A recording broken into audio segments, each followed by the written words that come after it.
What is going on, everybody? Tonight's live stream, week three of the NFL football season is officially upon us, and it is going so fast already. We always discuss on the channel when we make these videos that the NFL season is something to cherish. It is something to appreciate because we wait 7, 8, sometimes 9 months, depending on how bad your football team is. We wait so long for this season to happen, whether it's betting, it's parlaying, it's fantasy football, it's waiting for your favorite team, it's the NFL draft. We wait constantly for all this stuff, and it goes so fast. We only get 17 of these, and if you're a Giants fan like I am, we've been getting only 17 of these max for the last few years, except for 2 years ago. But it is an exciting week 3 coming up. A lot of teams are on a make or break type season with week 3 right here, including teams like the Ravens, including teams like the Giants, including teams like, who have we got here? The Eagles have got to prove to some people. The Cowboys have got to prove to some people. The Panthers have made a quarterback change. A lot of young quarterbacks taken in last year's draft are struggling mightily. Bryce Young, Anthony Richardson, a lot of these guys have not lived up to their hype right away. What are the Dolphins going to do with Tua Tagovailoa, who's now out till week 8? The Lions have something to prove. The Cardinals came out of nowhere and lit up the Rams last week, much to the surprise of a lot of people. We got the Chiefs once again getting bailed up by the referees, although that was, if you letter of the law, that was a flag, that was a penalty, so you can't complain too much about that. But we're going to get into a lot of that stuff in this live stream tonight. There are some excellent games on the schedule. I want to start with my favorite team, the New York Giants. Giants, again, I made a lot of videos already about trading for Bryce Young and the possibility that the Giants could start 0-8. Brian Daboll and Joe Schoen's tenure as GM and coach, respectively. What's next for this franchise if these guys are fired? Bill Belichick is looming. He's right around the corner. I kind of think Bill Belichick has rented out rooms right outside of MetLife Stadium just to get a hold of that job once it opens up. That could be Jets or Giants. Excuse me. Yes. So we're starting with the Giants. 6 point, it started at 7 points. It's now down to 6. So keep bouncing up to 6.5. I'm going to tell you right now, that line's going to wind up at about 5.5 points going into Sunday. There's something inside of me. Pause. There's something in me that sees the Giants winning Sunday. I can't explain it. I don't know what it is. Sometimes, when you used to, as a former gambler myself, sometimes you have this strange feeling that you just can't explain, right? You have this strange feeling where you kind of know you know what the result is going to be before the game starts. This happens to a gambler. Like in a football season. This probably happens about 2 times a year where you could definitively say this is 100% the end result of this game. I really, really believe in my heart of hearts, despite what I've said over the last couple days with this team, I really, really think that the Giants are going into Cleveland on Sunday and they're going to beat the Browns. Deshaun Watson has not looked good. Their offensive line, surprisingly, has not looked good, allowing 33 pressures, which is at the top of the NFL. Deshaun Watson has been responsible for most of the sacks in that team. You can get to Deshaun Watson. The problem is getting him down to the ground. The running game led by Jerome Ford has kind of bailed out Watson a little bit. The passing game hasn't been able to get going. 14 or 15 of their players are on the injury report. We got to pay attention to that going into Friday because that's going to hamper a lot of people's bets and what they plan on doing for the Giants-Browns game coming up there, right? So the Giants on Sunday, obviously the Giants on Sunday are in a must-win, right? They have no choice. They have no choice but to win this game. It's not even a thought. The Giants have to win this game to save their season. The Giants are going to have to win this game to possibly save a lot of guys' jobs. The Giants are going to have to cover the spread, which I think they will do. And again, despite what I've said, I really, really deep down believe the Giants are going to win this game Sunday. I can't tell you why I feel that way. It's just one of those gut instinct feelings that come to a gambler or a bettor, and it comes like maybe maximum. It comes like 3 times a year, maybe 4, where you definitively understand, you definitively tell yourself, I know that the Giants are going to win this game. So going into week 3, they've not played well. That's an understatement. But there is hope here. Okay, there is hope for the Giants. There is hope for the Giant fan. If there's a way that the Giants can get out early, and you got to make the Browns play from behind. You got to make Deshaun Watson have to throw the football. 3 of their tackles might not even play for the Browns Sunday. Jedrick Wills is hurt. Denzel Ward only played 11 snaps in week 2. Yes, they beat the Jaguars, but the Jaguars look like a complete and utter mess to start the season. I've said this in the past. I know Doug Peterson won a Super Bowl, but I'm not the biggest Doug Peterson fan. I think that he's kind of hampered Trevor Lawrence's progression, and Trevor Lawrence is kind of taking a step back in his career after getting off to such a hot start. But again, I really feel like the Giants, I really feel like are going to come out. The offense looked a lot better on Sunday. Singletary broke 10 tackles at the running back position, which is the first in the league last week. Daniel Jones played very well. He didn't play outstanding. He couldn't play worse than he did in week 1, but Daniel Jones looked a lot better. He looked a lot smoother, and it does help that they just unlocked, to me, what I think is the best player in the 2024 NFL draft, which is wide receiver Malik Nabers. Malik Nabers had 18 targets on Sunday. That is what you call force-feeding your best player. It brought me back to the days of Eli Manning and Odell Beckham, where Eli Manning would just kind of ignore everybody else on the field and just throw it up to Beckham. If this season for the Giants turns into a 3-4 win season, but I get to see Malik Nabers turn into that number 1 wideout receiver threat, which he's going to be, as long as he stays healthy, Malik Nabers will be the best player from this draft class. And if I see that going into next year, obviously with Jones gone, I don't know what the regime's going to be, but depending on if they get the quarterback that they want in the draft, it'll be telling, right? It'll be telling. So Giants, Browns, I really have a good feeling about the Giants this week. If you're going to take anybody, take the Giants plus the 6. If you could buy it up to 7, I would buy it up to the touchdown. But I really, really believe the Giants are winning this week. I really do. Going into the Thursday night game, too, with the Patriots and Jets, very intriguing matchup. The Jets are 6-point favorites at home. Jets are playing their 3rd game. The scheduling for the Jets has been completely unfair, all because they want to get the Jets on prime time, which I completely understand with Aaron Rodgers. So this is what they're going to have to deal with. As I get older in my life, I start to like the primetime games a lot less because I have to get up for work in the morning. So I used to love the primetime games when I was like 13, 14. But, when you're bagging groceries at Stop and Shop at 13, 14 years old, it's easier to wake up than what you do when you're 33 or I don't know however old I am now. But, I mean, a lot of people didn't think the Patriots would win a game until maybe like week 10.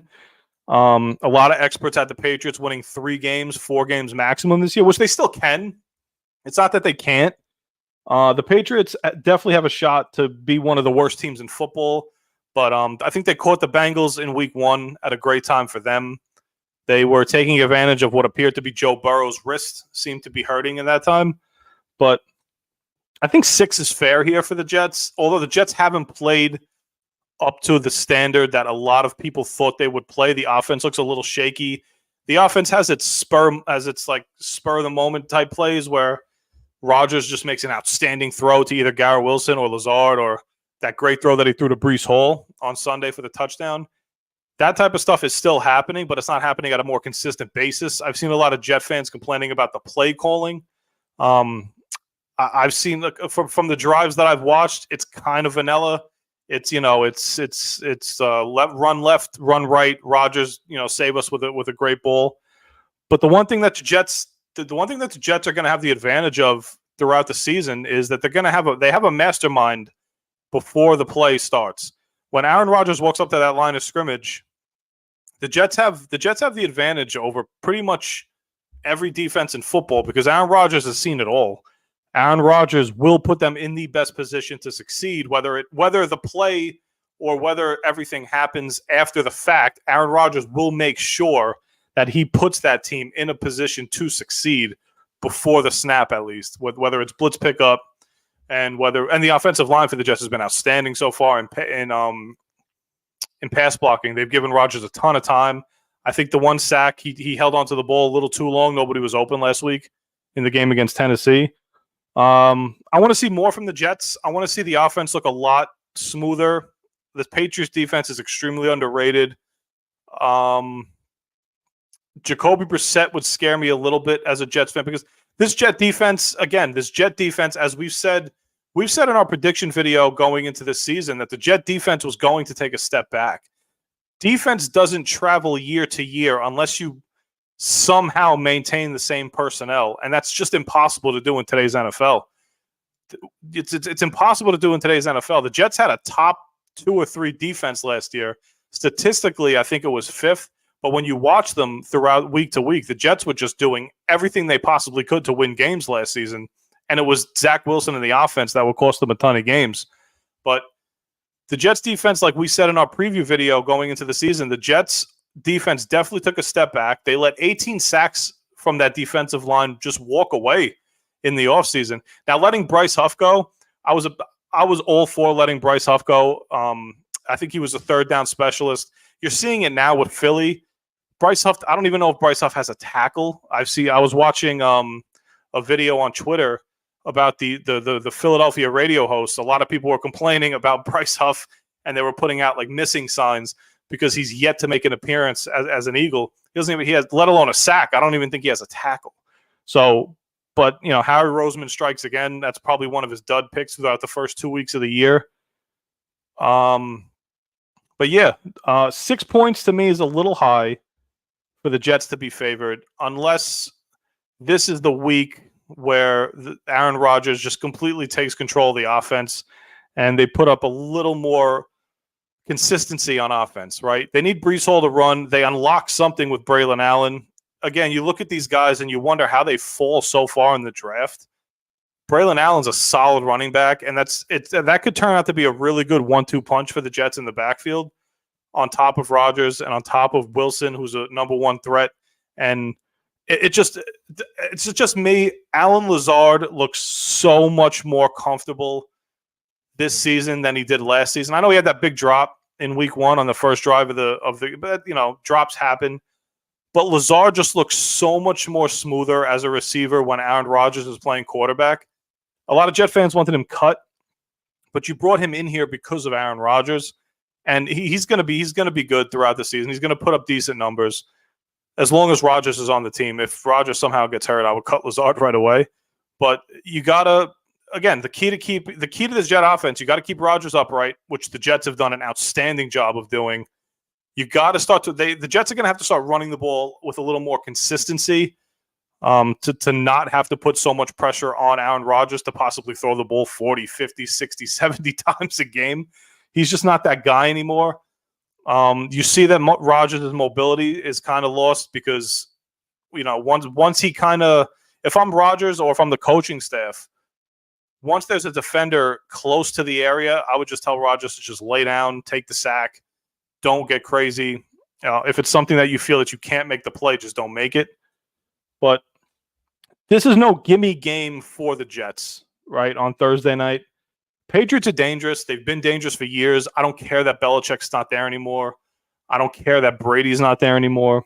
The Patriots, this system is still – Gerard Mayo is still running that defense probably close to the same as Belichick did. I've always liked Jacoby Brissett as a backup quarterback. He could actually win you a lot of games throughout the year, and having him as your quarterback isn't the worst thing in the world. This is the third game in 11 days for the Jets, or this is the third game in a week and a half or less than 2 weeks for the Jets. The scheduling has been brutal for them because they want the Jets on prime time with Rodgers.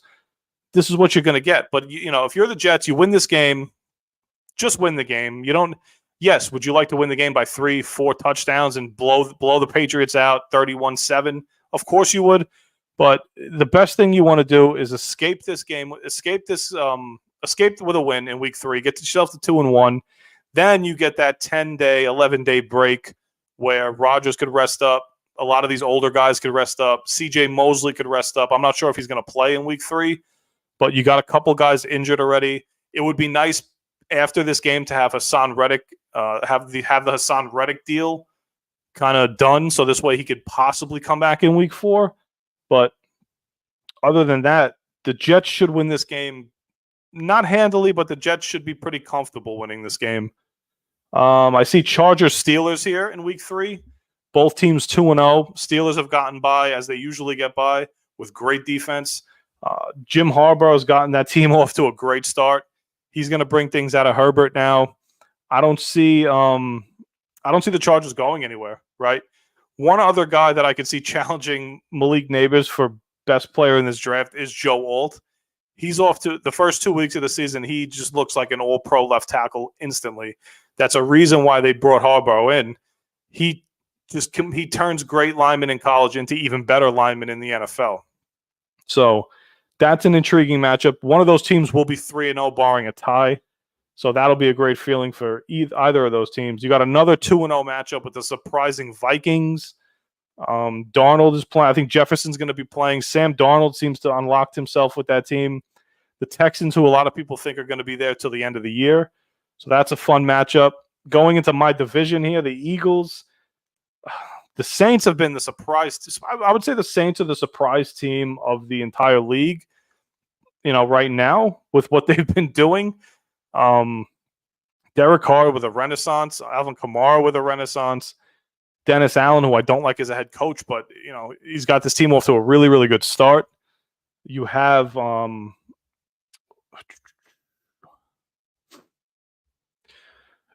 you got Philly coming off of one of the most deflating losses that you can come off of with their $37 million, star piece, Saquon Barkley, dropping the pass that would have clinched the game against Kirk Cousins and the Falcons.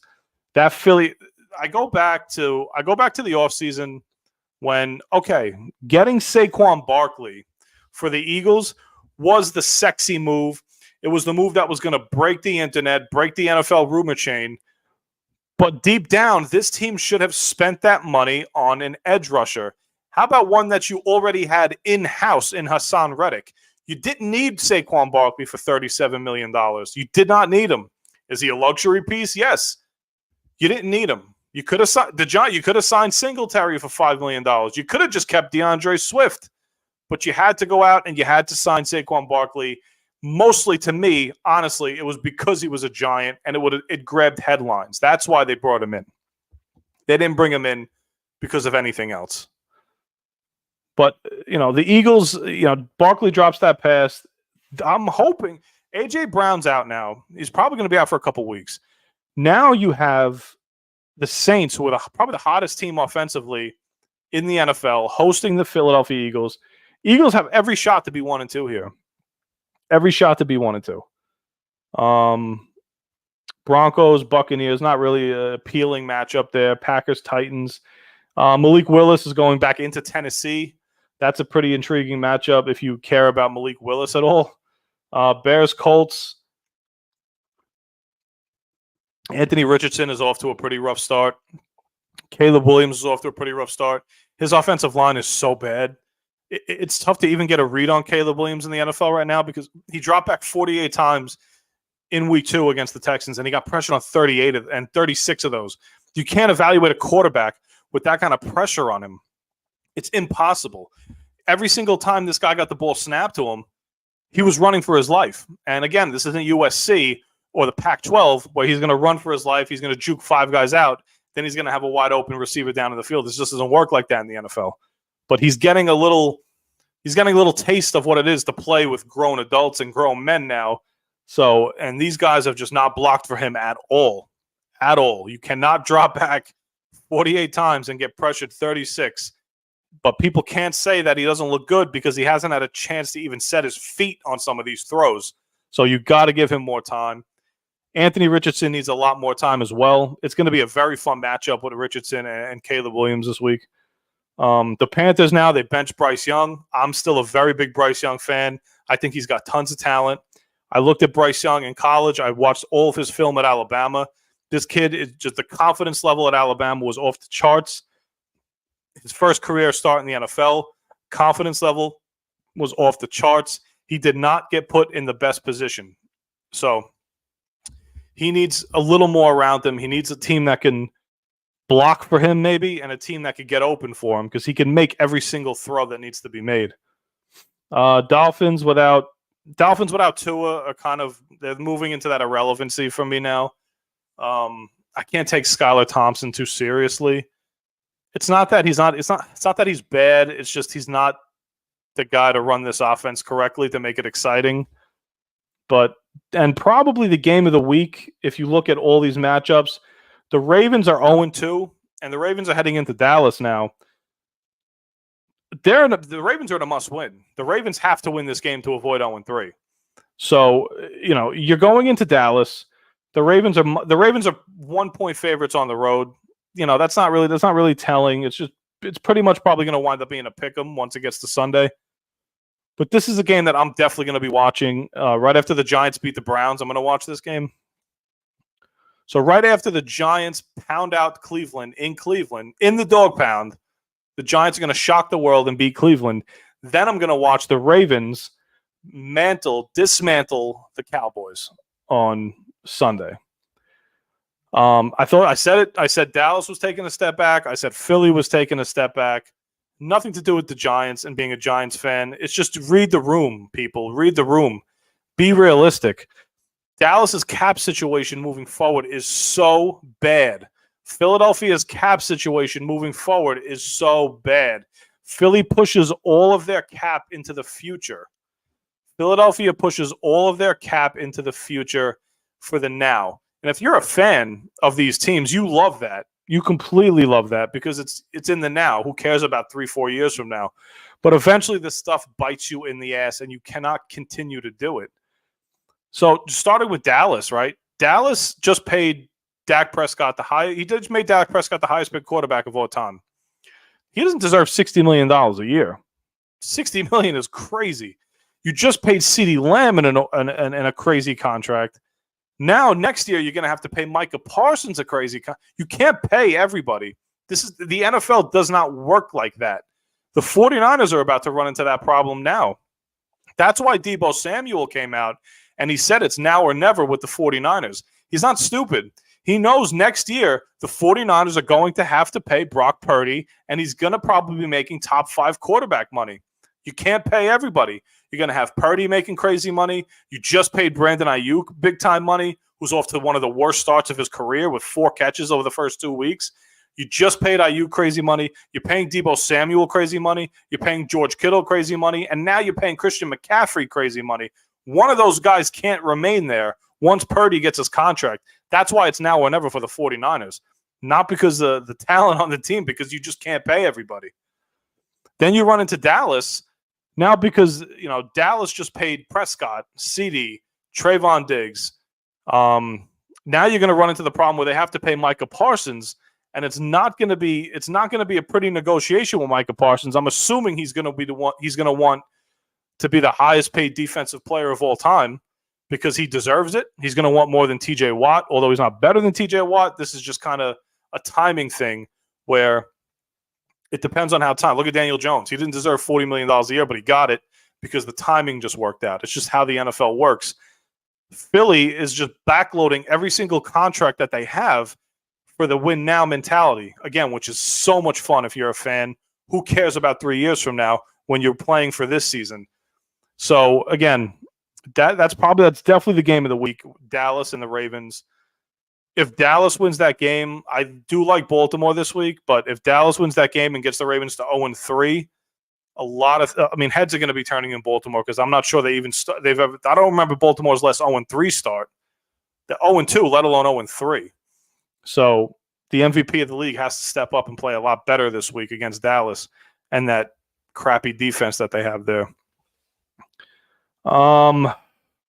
Yeah. Other than that, there's really no exciting matchup this week besides, Ravens, Cowboys. Bears, Colts is pretty intriguing because I'd like to see Caleb Williams and Anthony Richardson. Malik Willis going back into Tennessee is kind of fun. Eagles, Saints is that other game that we're going to be paying attention to. Saints are 2.5-point favorites at home against Philly. Philly, that defense is bad. The Eagles defense is really bad. They spent $37 million on a running back, and they let their best pass rusher just walk out the door.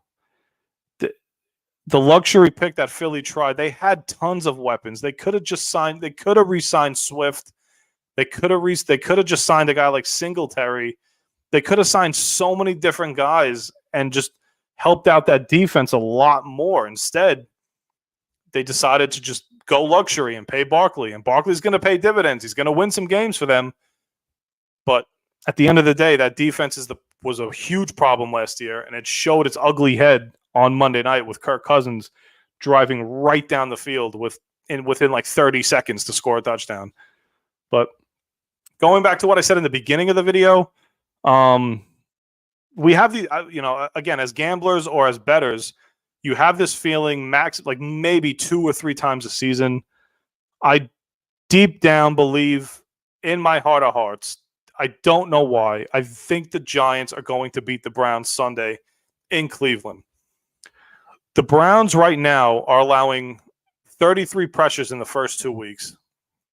The offensive line has accounted for one sack of 33 pressures. So it goes, and they've been sacked 9 times. So 8 of those sacks, according to PFF, take it for what you will, are Deshaun Watson's responsibility because he likes to tuck it. I don't want to say tuck it, but he likes to run around. Then he takes the sack, just like a lot of other people took a sack in his life.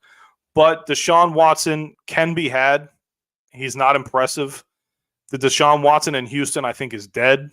I think this Deshaun Watson in Cleveland is who he is now for the rest of his career. The Cleveland secondary can be had. Denzel Ward, again, he played only 11 snaps in week 1. Can you get to them? He's a little hurt with the hamstring. Myles Garrett didn't practice. This defense can be had again. The Jaguars were so bad. The Jaguars are such a bad team. They're a team that's taken a huge step back from like 2 years ago. But the Giants just have to continue to run the ball. They signed Greg Joseph this week. He's a solid kicker. He's not going to – he only kicked 60-yard field goals against the Giants.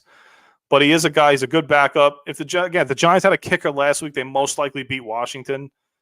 And they're probably tied for first place right now with all the other 1-1 teams. But they got, they got to continue to run the football. Singletary looked really, really good. You got to continue to feed Malik Neighbors. You cannot turn over the football.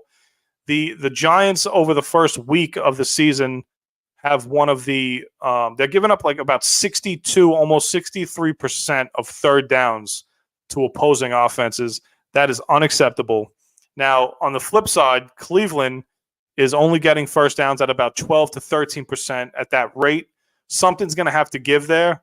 Either the Giants are going to have to get better at getting off the field on third down, or Cleveland's going to have to get better gaining third down and getting the first down. So something's got to give. The Giants are going to have to figure something out. They got to rush the passer. Brian Burns has to have some sort of breakout party for the Giants here. Kayvon Thibodeau, according to the stats, played a very good game in week 2. I think he had 5 quarterback pressures. The problem is when Jaden Daniels is throwing so many screens, you're not going to see a lot of these, a lot of opportunities for these edge rushers to get to the quarterback because he's getting rid of the ball so quickly. But But the Giants have to get home. They gotta have one of these games where they have 4 or 5 sacks in a game, especially on those 3rd and longs. It'd be nice to start creating some turnovers, getting the ball in plus territory for Jones and the offense. It seems like this team's rhetoric through the season, or this team's identity, is going to be force feeding Malik Nabers the football, which I am all for. Once again, I am all for feeding him the football. If the Giants lose 30-27 and this kid starts to emerge as the number 1 receiving threat, at least next year. I know right now they do, but at least going into next year you have a bona fide number 1 receiving threat on a rookie deal, which helps a lot. And then going into next year, whatever you do with the quarterback position. But there's that weird feeling that I have. The Giants are going into Cleveland Sunday to beat the Browns. 6 point. I mean, Vegas feels the same way. It started at 7.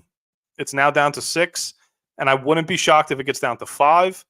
I think 5's probably the max that it gets down to. I don't think the Giants are that respectful. They're going to have that much respect for the Giants to where the Giants are down to like a 4-point underdog or something like that. But if you could get it up to 7, if you could buy that back up to 7, I would 100% buy it back up to 7, because I think the Giants are a really good play here on Sunday.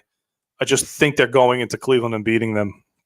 It's one of those games where it's – and then again, too, if the Giants lose and go 0-3, like I said in my previous videos, if the Giants lose and get to 0-3, it's a quick turnaround again now with Dallas. And now on next Thursday night, at MetLife Stadium, that's 0-4 staring you right in the face.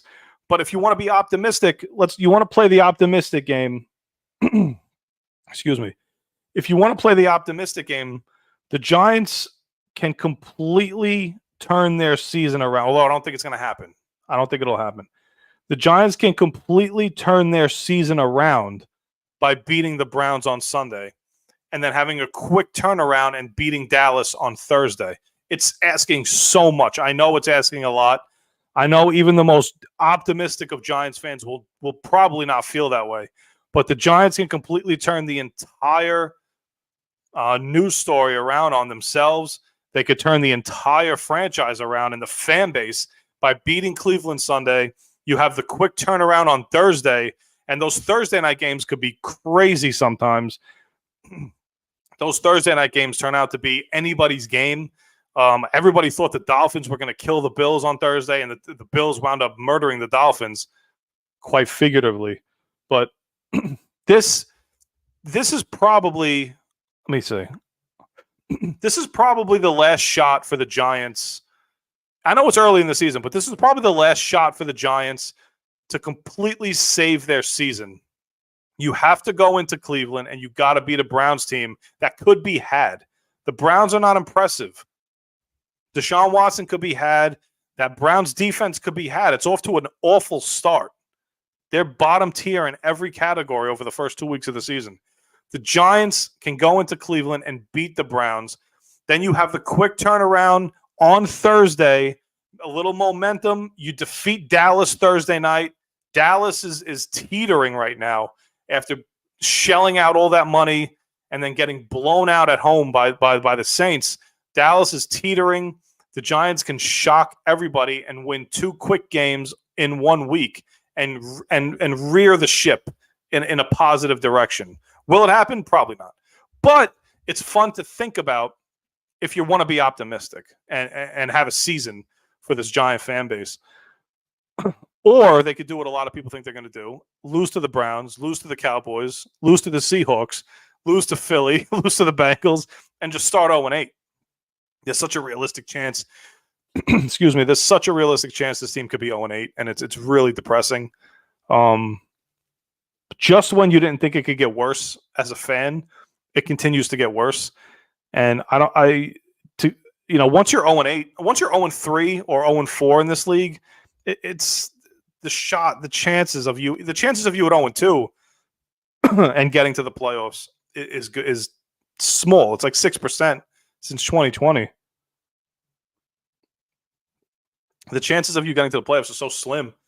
But at 0-3, you're in that 2% range. At 0-4, you might as well just start looking at the draft board and just start cheering for teams that you hate to lose, because at 0-4, 0-5, your season's done. This isn't Major League Baseball. Like the Mets got off to one of the worst starts in baseball this year, 0-5. Then they were 11 games under 500 in May or in April, and they had so much time to turn it around. And you're seeing what they're doing now. They're 16 games over 500. They were able to right the ship and turn everything around because you have that length of time in baseball. Even in basketball, if you start like 2-8 in basketball, you could completely turn it around. You start 2-8 in football, you're looking at quarterbacks, you're looking at players in the draft already. But I'm excited. Again, I can't go into this week. I can't go into this week as a Giant fan and start cheering for losses just yet. I'm not at that stage yet. I was there last season when they were doing the whole DeVito craze. I couldn't stand it. I hated the whole DeVito craze. Tommy DeVito is the reason this team doesn't have a young quarterback in their building now. So for all the people that wanted them to beat the Packers and beat and all those people that wanted them to beat Philly, all that Philly game at the end of the year didn't really have any draft implications. They only lost like a slot. But for all the people that were excited about them beating the Packers and Washington, you should have lost all those games, and you should have got the young quarterback that this team could have used for the future. But, you digress at this point. You move forward. This team will get a young quarterback on it within the next year, whether it's the draft, whether it's through trade. If you look at a video I made about Bryce Young has a lot of talent. But I'm not at the point. I'm not going to tell people how to be a fan. But I'm not at the point yet where I'm going to go into these games in week 3 and start cheering for my team to lose just to get a better draft pick. Because that's another thing people just tend to forget. Just because you go 0-16, 0-17 doesn't necessarily guarantee you the best player in the draft. The Texans would have probably loved to finish with the number 1 pick 2 years ago, but they finished with the number 2 pick. And I bet you they're glad that they finished with the number 2 pick because they wound up with C.J. Stroud instead of Bryce Young. Had they finished with the number 1 pick, who knows who they would have taken? What if they would have taken Bryce Young and the Panthers wound up with Stroud? Who knows where the trajectory of their careers would have gone? But, it's too early to be cheering for losses because you just don't – it doesn't matter where you're drafting. You just have to find the right player, right? Everybody could be cheering for 0-17.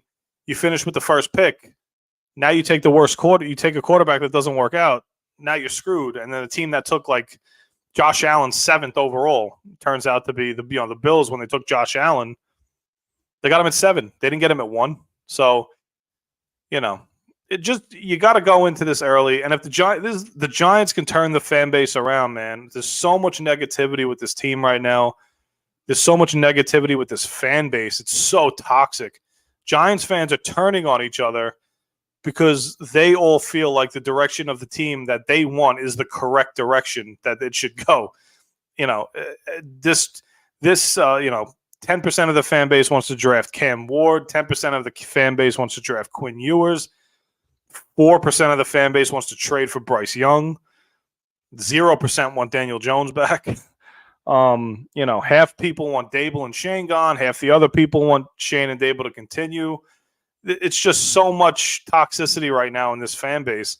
They got to get back to winning football. And, just for 1 week, even though it's a short week, if you get the win in Cleveland, you make everybody just feel so much better. And, it's just a win builds a momentum. And especially in the NFL, if you start stacking wins in the NFL and getting wins that you're not supposed to get, like nobody's giving the Giants a shot this Sunday in Cleveland, nor should they. Nor should they. The Giants don't deserve to be anything less than a 7 or 6 point underdog. Then they're not going to give the Giants. If the Giants beat Cleveland, they're not going to give the Giants a shot to beat Dallas on that Thursday. And if Dallas loses against the Ravens on Sunday, Dallas will be 1-2. The Giants will be 1-2. Does anybody in their right mind think that the Cowboys could get to 1-3, losing to the Giants on a Thursday? No, absolutely not. So they'll be heavy favorites on that Thursday night.